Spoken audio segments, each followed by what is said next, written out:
أعوذ بالله من الشيطان الرجيم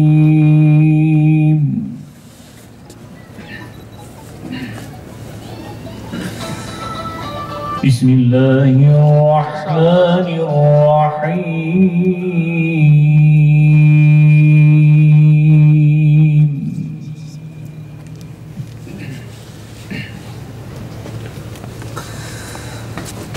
يا عبادي الذين آمنوا إن أرضي واسعة فإياي فاعبدون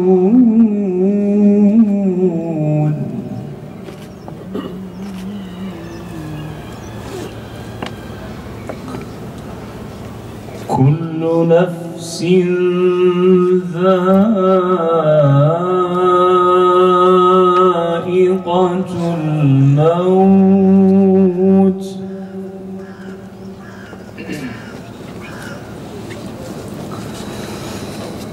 كل نفس ذائقة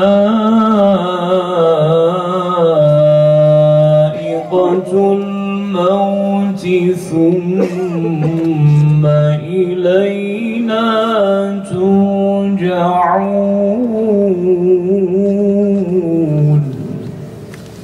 Bu anma programımıza katıldığınız için sizlere teşekkür ediyoruz.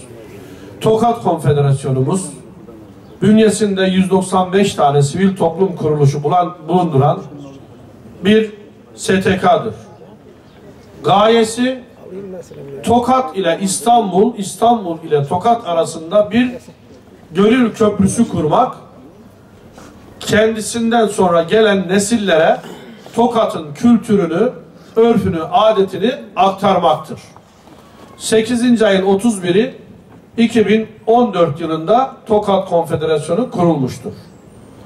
Değerli misafirlerimiz, bugün bizleri davetimiz üzere gelen küçük Gazi Osman Paşa kardeşimize de teşekkür ediyorum huzurlarınızda. Tokat'ın bir değeri o kendisi. Sağ olsun kırmadı, geldi babasıyla. Babasına da teşekkür ediyorum. Diriliş dizisinde oynayan Emre Üçtepe, filmdeki ismi Osman Bey. Değil mi? Osman'ım. Senin de duygu düşüncelerini alalım mı? Bir Tokatlı olarak. Kimsin? Nerede doğdun? Yakın tut. Adım Emre Üçtepe. İstanbul'da doğdum. Tokatlıyım. Gazi Osman Paşa'mız da Tokatlıydı. Hemşehrimizin olmasından dolayı gurur duyuyoruz. Ecdadımız, ecdatlarımız ruhları şad olsun. Nur içinde yatsınlar. Tüm şehitlerimizin mekanlarını cennet eylesin diyorum. Tabii Gazi Osman Paşa'nın torunlarıyız. Gazi Osman Paşa'nın torunlarından sonra Tokat 15'i torunlarıyız. Bayrağı biz merhum Gazi Osman Paşa dedemizden aldık. Torundan dedeye vefat ettik. 400 kilometre yürüdük. Çünkü bu vatanı bize onlar emanet ettiler. Gazi Osman Paşalar 15'ler emanet etti. Biz de onların emanetlerine bir Tokatlı olarak sahip çıkacağız. Teşekkürler. Gazi Osman Paşa 1866 yılında Girit'te baş gösteren Rum isyanı dolayısıyla bu bölgeye yollandı. Adı geniş ölçüde ilk defa bu harekat sırasında gösterdiği gayret ve fedakarlık sayesinde duyuldu. Özellikle Serdar-ı Ekrem Ömer Paşa'nın takdirini kazandı. Bu dönemde rütbesi Mir alaylığa, albaylığa yükseltildi ve kendisine 3. dereceden Mecidiye nişanı verildi. 1868'de gönderildiği Yemen'deki başarıları ile Mir Liva, Tuğgeneral rütbesine terfi edildi. Yemen'in havasına alışamayan Osman Paşa hastalandığı için 1871 yılında İstanbul'a döndü. Birkaç aylık hava değişiminden sonra 3. Ordu'nun Redif Livalığına tayin edildi. Bir süre ordu merkezi olan Manastır'da kaldı. 1873 yılında Yeni Pazar Tümeni Komutanlığı'na getirildi ve kendisine Feriklik Tüm General rütbesi verildi. Ardından İstanbul Merkez Komutanlığı'na atanan Osman Paşa görevde kısa bir süre kaldıktan sonra Arnavutluk'ta bulunan İşkodra Kumandanlığı'na, oradan da Bosna Kumandanlığı'na gönderildi. Bosna valisi Derviş Paşa ile aralarının açılması üzerine 1875 yılında merkezi Erzurum olan 4. Erkan-ı Harp Başkanlığı'na tayin edildiyse de Balkanların tam bir kargaşa içinde bulunması nedeniyle aynı yıl Niş'e gönderildi. Gazi Osman Paşa iyi derecede Arapça, biraz da Fransızca ve Farsça biliyordu. Ferik Neşet Paşa'nın kızı Fatma Zat-ı Gül Hanım'la yaptığı evlilikten Nurettin, Kemalettin, Celalettin ve Hüseyin Abdülkadir adlı 4 çocuğu olmuştur. Torunları halen İstanbul, Kahire ve Paris'te yaşamaktadır. Sultan II. Abdülhamit kendisini çok takdir ettiği için 2 kızını Gazi Osman Paşa'nın 2 oğluyla evlendirmiştir. Gazi Osman Paşa 5 Nisan 1900 tarihinde 68 yaşında vefat etmiştir.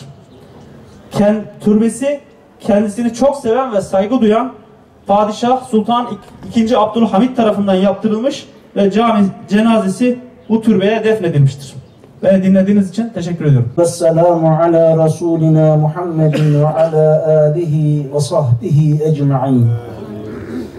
Ey dualara icabet eden, kullarına şah damarından daha yakın olan, esirgeyen, bağışlayan, lütfeden ulu Allah'ımız, ellerimizi açtık, boyunlarımızı büktük, huzuruna geldik, dua etmek için huzurundayız ya Rabbel Alemin. Yapacağımız duaları dergâh-ı izzetinde kabullerin en güzeli ile kabul eyle ya Rabbi. Amin.